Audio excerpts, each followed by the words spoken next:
Racing e Compostela, houve empate a 0, e de cronista vai nos a facer Xosé Luis Mosquera, que estivo ali na bancada, vendo o partidos.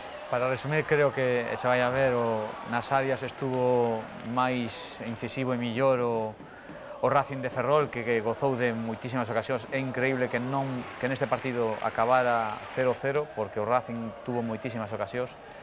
Un equipo que aquí vemos o primeiro tiro ao pau, hubo 3 tiros ao pau.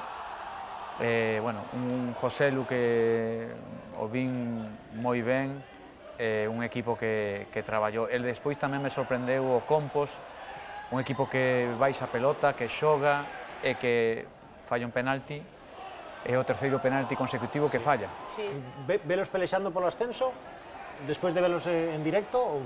Os dous equipos? Sí. Eu creo que van a estar os dous equipos aí, porque a min o Compostela me pareceu un equipo de xogadores baixiños, pero que non se arrugan, que queren ter a pelota, e que fan as cousas con moitísimo sentido. Este é o penalti que creo que é claro. Antes hubo outro dudoso de Aseoane, pero, bueno, repito que é o que pasa con estes partidos donde ti eres millor e chegas máis e fais máis dano, pero que o Compostela, se chega a marcar este penalti, se pon por diante do marcador.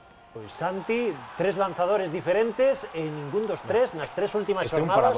Un paradón. E que Diego fixo 2 paradóns no partido impresionantes, porque o da primeira metade a Saro tamén foi espectacular.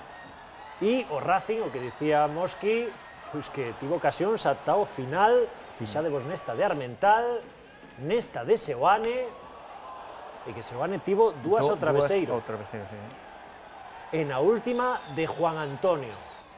Pois non houve goles e chegaba o WhatsApp de Mosqui, increíble que neste partido non houbera goles. Pero valeu a pena ver este partido porque é o que decides, é un partido que sabes que vai a ser de un nivel máis alto que da terceira.